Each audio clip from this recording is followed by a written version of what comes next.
안녕하세요. 크립토TV입니다.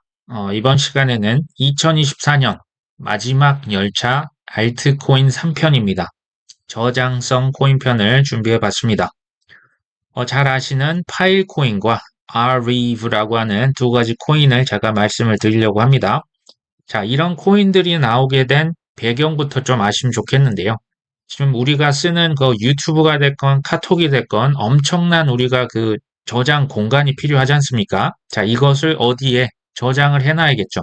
그거 이제 뭐 클라우드라고 하는데요.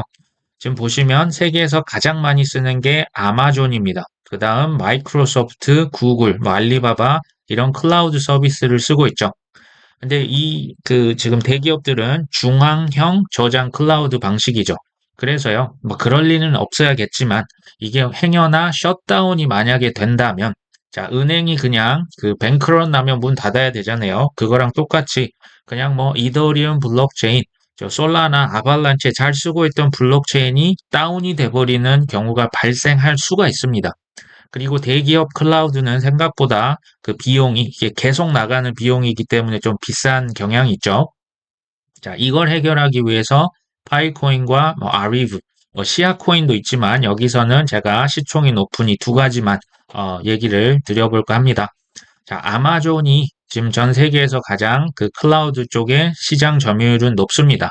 이게 뭐 금융 그 목적 외에도요, 뭐 NFT 파일, 뭐 웹을 호스팅하고 메시징, 뭐 카톡, 라인, 네이버 블로그 엄청나게 큰 저장 공간이 필요하지 않습니까?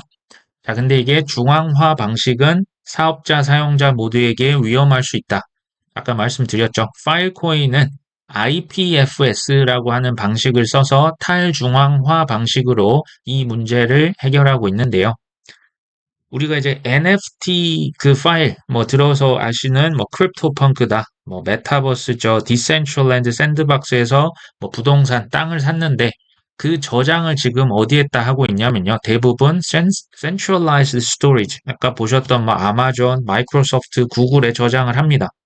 이게 이제 문제점이 뭐냐면 그럴 리는 없겠지만 몇 년 후에 그 업체가 사라지거나 그 업체에서 운영하는 홈페이지가 문을 닫게 되는 경우가 발생하면요. 자, NFT에 대한 나의 그 소유권이 있습니다. 근데 막상 그 동영상, 그 이미지 파일을 불러올 수 없는 사태가 발생할 가능성이 있습니다. 자, 중앙화된 그 클라우드는 서버가 셧다운 되거나 파일이 영구 손실 위험이 발생하는 거죠. 그리고 아까 보셨듯이 가격도 좀 비쌉니다. 자, 그래서 등장한 게 파일 코인이고요. 뭐 가장 먼저 개발된 탈중앙화 저장성 프로토콜입니다. 2017년도에 처음 개발이 됐고요. 지금 저장성 코인 중에서 가장 대장주라고 보시면 됩니다. 그리고 채굴하는 방식을 통해서 그 네트워크의 안정성을 가져가고 있고요. IPFS라고 아까 했는데요. 좀 말은 어렵습니다. Interplanetary File System인데요. 이게 이제 그 웹 호스팅, 그러니까 HTTP 방식이라고 하는데요. 우리가 홈페이지 뭐 www 해서 하면 그쪽으로 가잖아요. 그런 것들을 이렇게 좀 호스팅하는, 접근할 수 있는 접근권을 부여하는 방식으로 파일코인은 사업을 전개하고 있습니다. 뭐 그 대표적인 예로 보시면 위키피디아라고 있습니다. 이게 온라인상의 백과사전인데요. 그 어떤 사람이든 전 세계 누가 접속을 할 수가 있고 거기서 내용을 수정할 수가 있습니다. 자, 예전에는 이게 파일코인 기반이 아니었다고 합니다. 자, 그때는 터키에서 실제로 그 위키피디아 접속을 차단을 했는데요. 그러면 터키 사람들은 위키피디아에 접속이 안 됐겠죠. 근데 파일코인 기반으로 위키피디아를 옮겨 놓은 다음에는 자, 터키 사람들도 뭐 국가에서 차단을 시켜도 그냥 관계없이 검열 저항성이 있습니다. 그냥 위키피디아 접속이 가능했다고 합니다. 자, NFT의 엄청난 그 메타데이터라고 하는 것들 있잖아요. 사진, 비디오들을 그래서 파일코인에 저장이 가능합니다. 그리고 또 하나 그 활용 케이스는 유니스왑이라고 있습니다. 이게 그 탈중앙화 거래소 중에 가장 뭐 유명한 대표적인 그 거래소인데요. 이제 코인 거래소라 보시면 됩니다. 근데 파일 코인의 IPFS 방식을 사용을 하고 있죠. 자, 이게 뭘 의미하냐면요. 탈중앙화라고 하는 것은 어떤 그 SEC나 정부 기관이 너 땡땡 코인 상폐시켜 그 이상의 그렇게 명령을 내려도요. 코인 상폐가 불가능합니다. 이게 프로토콜에 의해서 이게 탈중앙화 방식으로 되기 때문에 중앙화 방식은 뭐 말하면은 정부 기관 말 들어야 되는데 탈중앙화 방식은 코인 상폐가 사실 불가능하다. 자, 이게 유니스왑 그 보시면 뭐 이더리움을 어떤 코인으로 얼마만큼 바꿔줘. 그냥 버튼 누르면 뭐 바로 코인이 이렇게 스왑이 가능합니다.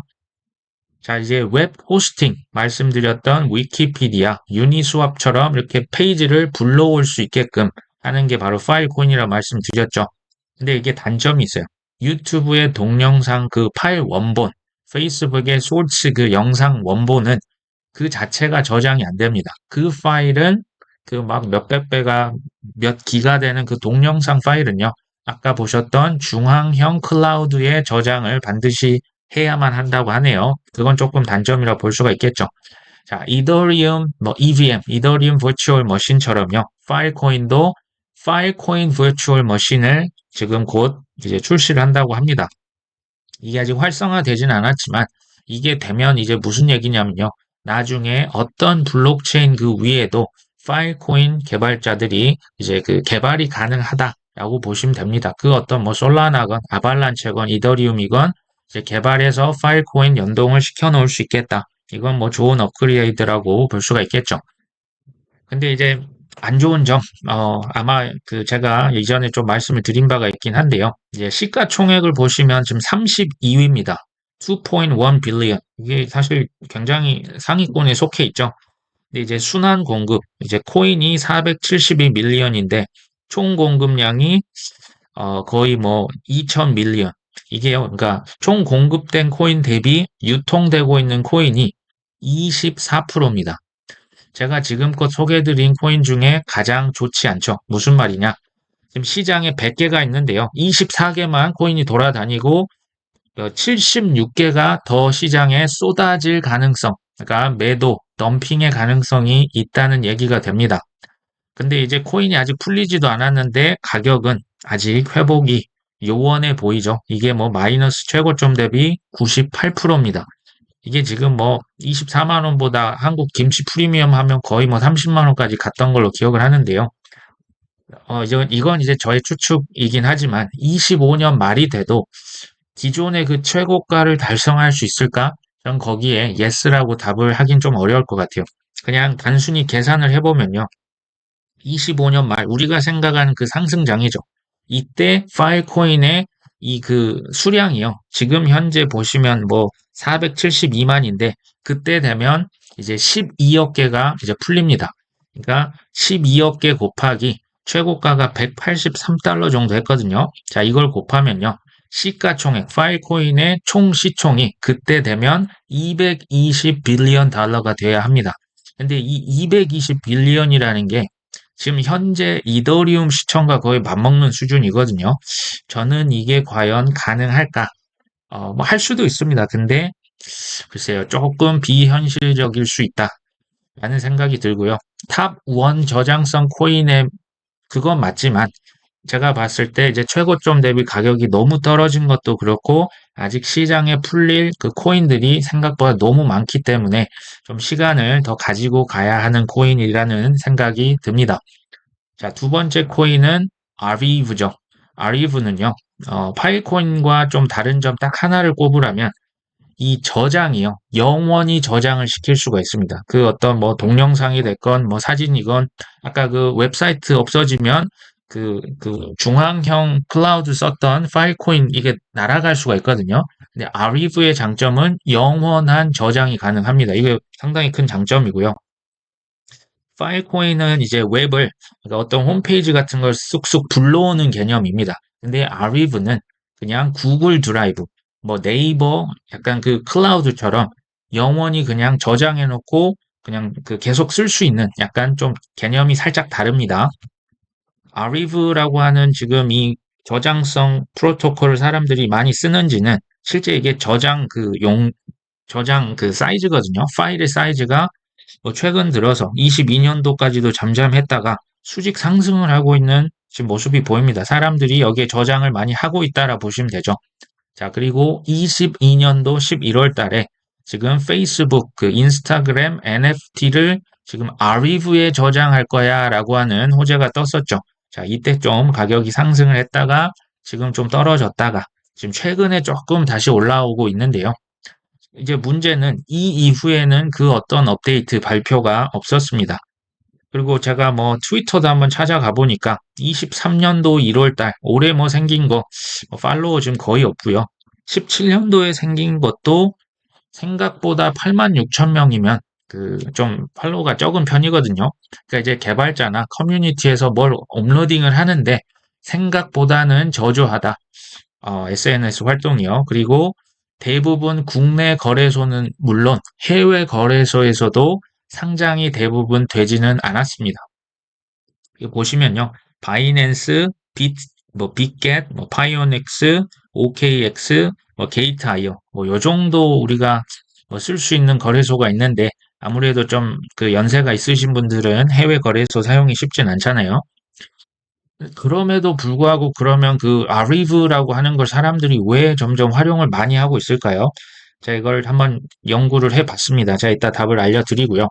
그리고 20년도 12월 달에 솔라나가 아리브를 쓴다고 합니다. 그 다음에 이제 22년도 이건 4월이네요. 아발란체도 아리브에 지금 그 저장성 그 프로토콜을 활용한답니다. 이건 사실 호재죠.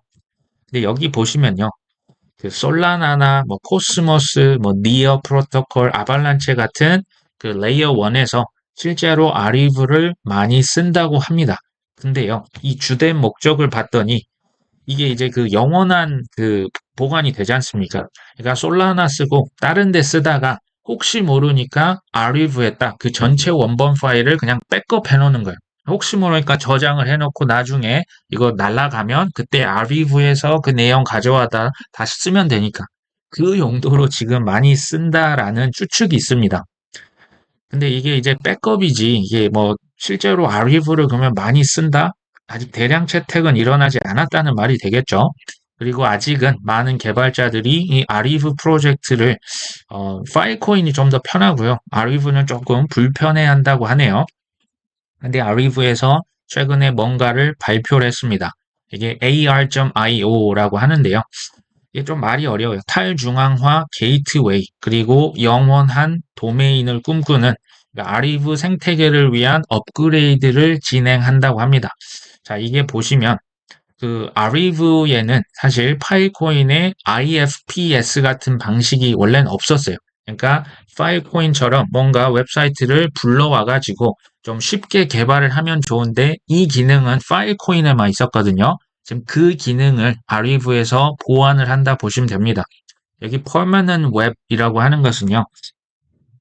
쉽게 보시면 탈중앙화 방식인데 저렴하죠. 그러면서도 영원히 저장할 수 있는 하드 드라이브 역할을 아리브가 한다는 거고요. 자, 두 번째.